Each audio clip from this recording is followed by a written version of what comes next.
हैं, welcome to my YouTube channel Shaurya Mathematics. मैं आशा करता हूं कि आप लोग स्वस्थ होंगे, खुश होंगे और ठीक होंगे। और मेरे प्रीवियस वीडियो को आप लोग जरूर देखे होइएगा। तो इसके प्रीवियस वीडियो में मैं आप लोगों को टाइप्स ऑफ वेक्टर्स बताया था, जो मेरा लेक्चर क्या था 3 था। लेकिन आज के लेक्चर में यानी लेक्चर 4 में मैं आप लोगों को एडिशन ऑफ 2 वेक्टर्स बताऊंगा। यानी कि 2 वेक्टर्स को जोड़ने का क्या क्या रूल होता है उसके बारे में आज जानेंगे। तो यानी कि वेक्टर्स को जोड़ने का यहाँ रूल को हम मेंशन किए हैं, यानी triangular law of vector addition, उसके बाद parallelogram law of vector addition, फिर polygon law of vector addition. तो यानी कि अब हम एक एक करके इसके बारे में जानेंगे कि triangular law of vector addition क्या होता है, parallelogram law of vector addition क्या होता है, polygon law of vector addition क्या होता है। तो कृपया इसको आप लोग लिखिए। इसके बाद यानी क्या है, यानी कि 2 वेक्टर्स को जोड़ने का टाइप्स है, यानी कितने तरीका से हम दो या दो से अधिक वेक्टर को जोड़ सकते हैं। तो इसको आप लोग लिखिए। इसके बाद मैं आप लोगों को triangular law of vector addition को डिटेल में बताऊंगा। फिर उसके बाद parallelogram law of vector addition को बताऊंगा। फिर उसके बाद polygon law of vector addition को बताऊंगा। तो अब क्या है मेरा, यानी कि triangular law of vector addition होता क्या है, यानी इसमें हम कैसे 2 वेक्टर को जोड़ते हैं इसके बारे में जानेंगे। यानी क्या है, मान लेते हैं ए मेरा कोई वेक्टर है, फिर बी मेरा कोई वेक्टर है। और triangular law of vector addition कहता है कि मान लेते हैं ए मेरा कोई वेक्टर है, बी मेरा कोई वेक्टर है। तो according to triangular law of vector addition ये दोनों क्या होना चाहिए, एक दूसरे के एडजेसेंट साइड होना चाहिए। और उसके बाद थर्ड साइड जो होगा ये दोनों साइड के सम के क्या होगा, इक्वल होगा। लेकिन कंडीशन है कि दोनों वेक्टर का डायरेक्शन जो होगा वो सेम होना चाहिए, और थर्ड साइड का जो डायरेक्शन होगा वह दोनों साइड के डायरेक्शन के क्या होगा, विपरीत होना चाहिए। यानी कि मान लेते हैं ए मेरा कोई वेक्टर है, बी मेरा कोई वेक्टर है, दोनों को एक दूसरे के एडजेसेंट हमने रख दिया, लेकिन दोनों का डायरेक्शन क्या है, सेम है। और इसके यानी triangular law of vector addition के अकॉर्डिंग थर्ड साइड जो होगा वह क्या, यानी आर मेरा क्या है, आर वेक्टर क्या है मेरा थर्ड साइड है। तो इस थर्ड साइड जो होगा ये दोनों साइड के डायरेक्शन के क्या होगा, विपरीत होगा। तो triangular law of vector addition के अनुसार क्या हो जाएगा, यानी दोनों वेक्टर के सम के क्या हो जाएगा, इक्वल हो जाएगा। बात समझ में आ रहा है। तो यही रहा triangular law of vector addition. तो इसको आप यानी कहने का मतलब है, इसको ए मानिए, इसको बी मानिए, इसको सी मानिए। तो इस हो जाएगा, यानी ए C vector is equal to हो जाएगा ए बी वेक्टर प्लस क्या हो जाएगा, बी सी वेक्टर। तो ए सी वेक्टर को हम आर से रिप्रेजेंट किए हैं, ए बी को ए वेक्टर, फिर बी सी को बी से। तो यही क्या हो गया, triangular law of vector addition. तो इसको आप लोग लिखिए। इसके बाद मैं आप लोगों को parallelogram law of vector addition बताऊंगा। यानी क्या है मेरा parallelogram law of vector addition. इसके जस्ट पहले हम triangular law of vector addition को पढ़े हैं। अब क्या है मेरा parallelogram law of vector addition. तो यहाँ देखिए, यानी कि ए बी मेरा कोई क्या है, वेक्टर है, फिर बी सी कोई मेरा क्या है, वेक्टर है। तो अभी according to triangular law of vector addition यानी कि दोनों का डायरेक्शन क्या है, सेम है। और AC का डायरेक्शन क्या है, दोनों को डायरेक्शन के विपरीत है। तो यहाँ क्या हो जाएगा, R वेक्टर जो होगा यानी कि A vector plus B vector हो जाएगा। अब यहाँ देखिए, फिर अब यानी कि हमको AD यानी क्या है, AD है, ये क्या है, यानी कि DC है। तो AD वेक्टर और DC वेक्टर का सम क्या होना चाहिए, AC वेक्टर के इक्वल होना चाहिए। यानी कि R vector is equal to A vector plus B vector के इक्वल होना चाहिए। तो सम क्या है मेरा, यानी पैरेललोग्राम है। तो पैरेललोग्राम का यानी अपोजिट साइड क्या होता है, इक्वल होता है। तो A वेक्टर है तो E भी क्या हो जाएगा, A वेक्टर। ये क्या है, B वेक्टर है तो E भी B वेक्टर। तो यानी तो इसीलिए डायगोनल इसका हो जाएगा, यानी डायगोनल मेरा क्या, R vector is equal to क्या हो जाएगा, A vector plus B vector. तो यही मेरा क्या है, parallelogram law of vector addition. तो कहने का मतलब है यहाँ पे भी triangular law of vector addition apply हो रहा है। तो इसको लिखिए। इसके बाद मैं आप लोगों को polygon law of vector addition बताऊंगा। तो ये क्या है मेरा, polygon law of vector addition. तो आइए polygon law of vector addition क्या होता है इसको जानेंगे। तो कहने का मतलब ए बी मेरा कोई वेक्टर है, फिर बी सी कोई वेक्टर है, सी डी है, डी ई है, ई एफ है। अगर सबको जोड़ेंगे तो किसके इक्वल होगा। तो कहने का मतलब है यानी कि डायरेक्शन दोनों सबका क्या होना चाहिए, सेम होना चाहिए। इसका डायरेक्शन इधर है। तो यहाँ देखिए A B vector, B C vector, C D vector, D E vector, फिर ई एफ वेक्टर। तो यहाँ हो जाएगा यानी A B vector plus B C vector plus C D vector plus D E vector plus E F vector is equal to, यानी कहने का मतलब यहाँ से चलना प्रारंभ किया, ठीक है, और यहाँ आके क्या हो गया, रुक गया है। तो कहने का मतलब है अगर आप इसमें है जाइए या इसमें जाइए, बात क्या है, बरोबर है। तो कहने का मतलब है तो यहाँ पे क्या होता है, डायरेक्शन चेंज हो जाता है। समझ में आ रहा है, डायरेक्शन चेंज हो जाता है। अगर डायरेक्शन यहाँ चेंज करेंगे तब क्या हो जाएगा, A B vector B C vector, यानी A B vector plus B C vector plus C D vector plus D E vector plus E F vector जो होगा वह क्या होगा, ए एफ वेक्टर की क्या हो जाएगा, इक्वल हो जाएगा।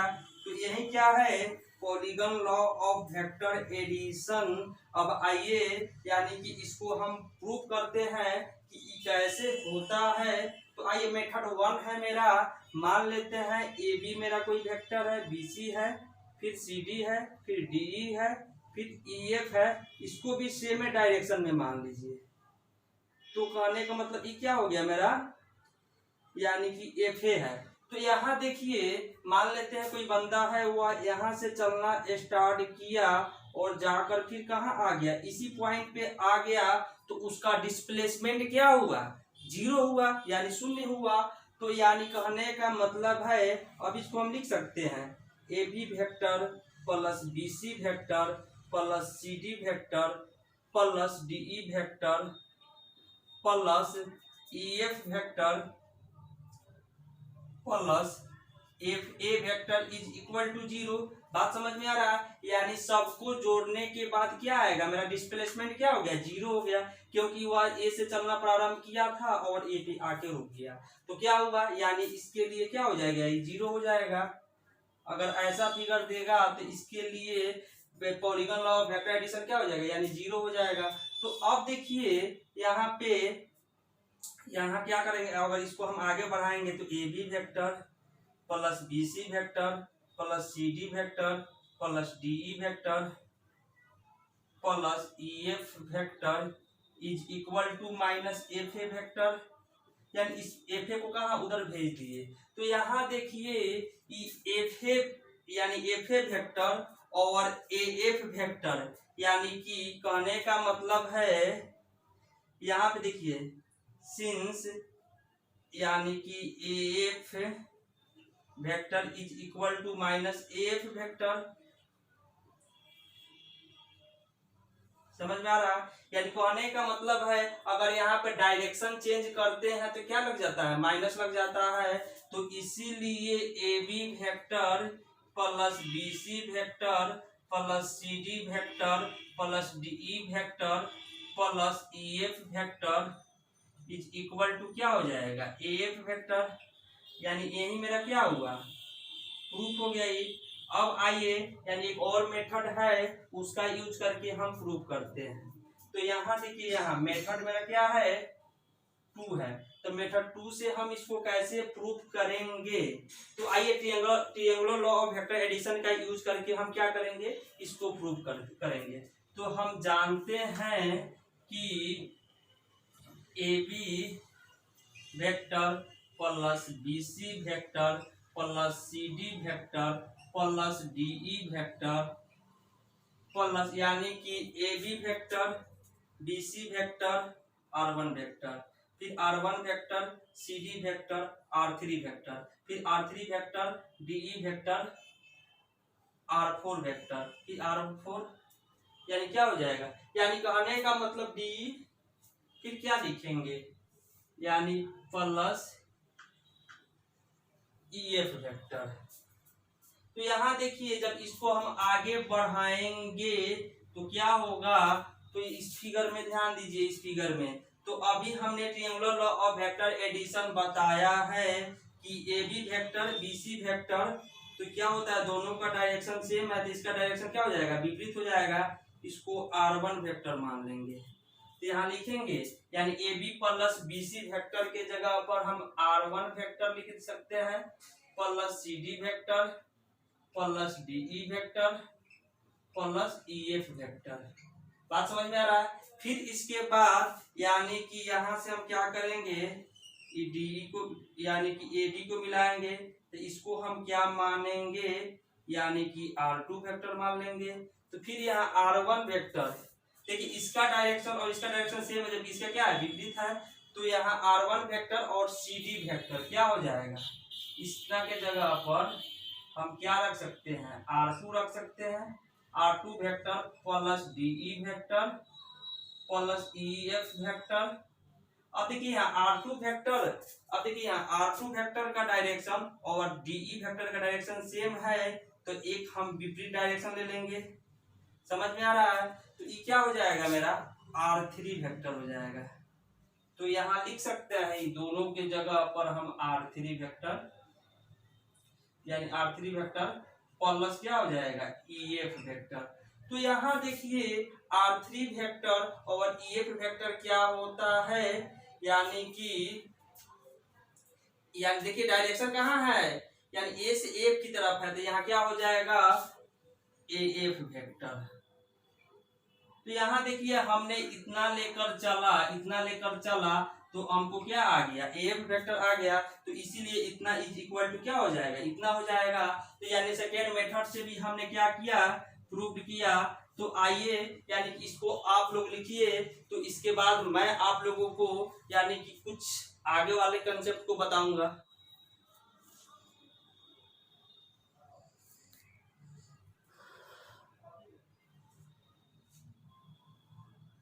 प्रॉपर्टीज ऑफ वेक्टर एडिशन यानी कि वेक्टर को जोड़ने का कुछ गुण होता है उसको हम देखेंगे। यहाँ क्या है कम्यूटेटिव लॉ यानी कहने का मतलब ए मेरा कोई वेक्टर है बी मेरा कोई वेक्टर है, दोनों को जोड़ेंगे फिर दोनों को पलट कर जोड़ेंगे तो दोनों का वैल्यू क्या आएगा, इक्वल आएगा। यानी कि आप एग्जांपल लेकर जोड़ के निकाल सकते हैं। फिर यहाँ देखिए फिर एसोसिएटिव लॉ यानी कि मान लेते हैं 3 मेरा कोई वेक्टर है A vector B vector C vector, एक बार हम बी और सी को जोड़ दिए फिर उसको ए के साथ जोड़ेंगे जो वैल्यू आएगा यानी जो वेक्टर हमको मिलेगा, फिर उसके बाद ए और बी को एक साथ जोड़ेंगे और जो हमको वेक्टर मिलेगा उसको सी के साथ जोड़ेंगे तो दोनों वेक्टर क्या होगा, इक्वल होगा। अब यहाँ देखिए the sum of two vector is a vector यानी दो वेक्टर का सम क्या होता है, एक वेक्टर होता है। अब आइए एक नोट में बात है उसको हम लिखते हैं। नोट में यदि R मेरा कोई वेक्टर है A I cap plus B J cap plus C K cap तो यहाँ पे यानी कि एक में स्केलर कंपोनेंट्स R यानी इसमें स्केलर कंपोनेंट क्या हो जाएगा, ए हो जाएगा बी हो जाएगा सी हो जाएगा। फिर 2 में इसमें वेक्टर कंपोनेंट कौन कौन होगा, वेक्टर कंपोनेंट्स यानी हो जाएगा ए आई बी जे सी के यानी क्या हो गया, यानी ऊपर वाला स्केलर कंपोनेंट हो गया, इसको क्या बोलेंगे वेक्टर कंपोनेंट्स बोलेंगे। तो इसको आप लोग लिखिए। इसके बाद मैं आप लोगों को सेक्शन फार्मूला यानी उसका यूज होगा उस फार्मूला को मैं लिखा दे रहा हूं।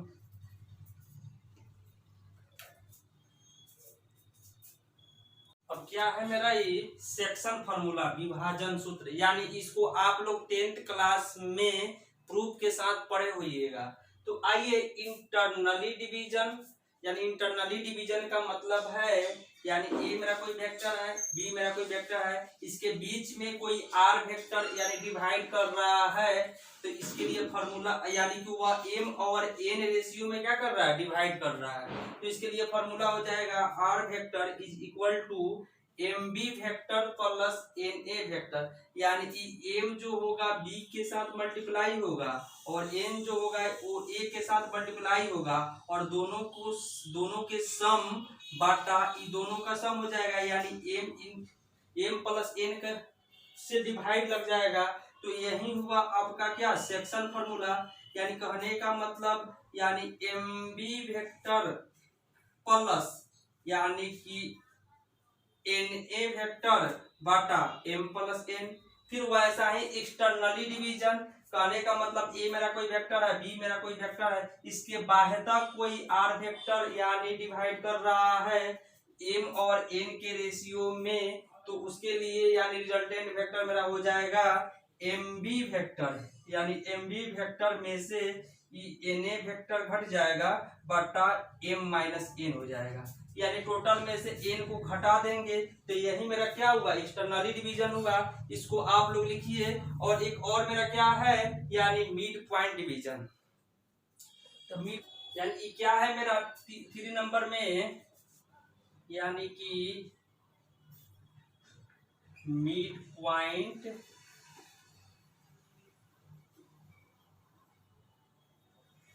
यानी मिड पॉइंट क्या डिवीजन। तो आइए मिड पॉइंट डिवीजन में हम कैसे करते हैं, तो कहने का मतलब ये क्या है, यानी कि इंटरनली डिवीजन में ही, यानी कहने का मतलब यहाँ एम और एन रेशियो में बांट रहा है, लेकिन यहाँ मिड पॉइंट का मतलब हो गया कि ई और ई क्या होगा, इक्वल होगा। तो जब इक्वल होगा तो ई भी क्या है मेरा एम है, ई भी एम है, तो इसको हम क्या करते हैं बी के साथ करते हैं, इसको क्या करते हैं ए के साथ करते हैं, मतलब यही फॉर्मूला क्या होगा यहाँ अप्लाई हो जाएगा। यहाँ एम इंटू एन में बांट रहा है, जबकि यहाँ एम और एम में बांट रहा है, तो इसके लिए हम रिजल्टेंट वेक्टर आर वेक्टर लिखेंगे M B vector plus M A vector बटा एम प्लस एम।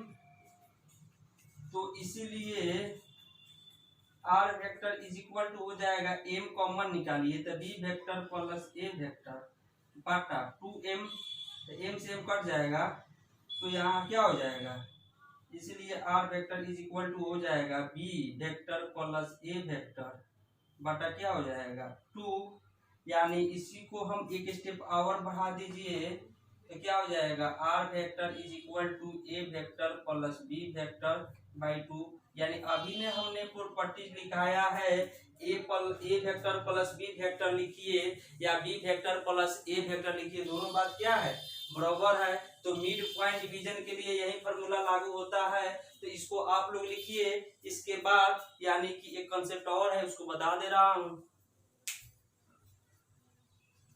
अब क्या है मेरा इक्वालिटी ऑफ 2 पोजीशन वेक्टर, यानी कि 2 पोजीशन वेक्टर्स का में इक्वालिटी का क्या रिलेशन होता है उसको देखेंगे। इफ यानी x1 i cap plus y1 j cap plus z1 k cap is equal to, यानी कि x2 i cap plus y2 j cap plus z2 k cap, then तब क्या हो जाएगा x1 is equal to x2, फिर y1 is equal to y2, फिर z1 is equal to z2, यानी यही कंडीशन होता है। यानी कि 2 पोजीशन वेक्टर जब इक्वल होगा तो उसका यानी कि स्केलर कंपोनेंट जो होगा क्या हो जाएगा इक्वल हो जाएगा। तो इसको आप लोग लिखिए। और आज का लेक्चर मेरा यहीं पे एंड होता है, और आप लोगों से गुजारिश है कि प्लीज मेरे चैनल को शेयर एंड सब्सक्राइब कीजिएगा और बेल आइकन को दबाइएगा। कल के लेक्चर में मैं आप लोगों को एनसीईआरटी एक्सरसाइज 10.2 के क्वेश्चन को बताऊंगा। और आज आप लोगों के लिए यानी कि होमवर्क है कि 10.2 एक्सरसाइज यानी एनसीईआरटी को बना के लाइएगा, क्योंकि आज मैं जो कंसेप्ट दिया है यानी कि आप लोग 10.2 को पूरी तरह से सोल्व कर सकते हैं। तो आज का लेक्चर यहीं पे एंड होता है। Thank you.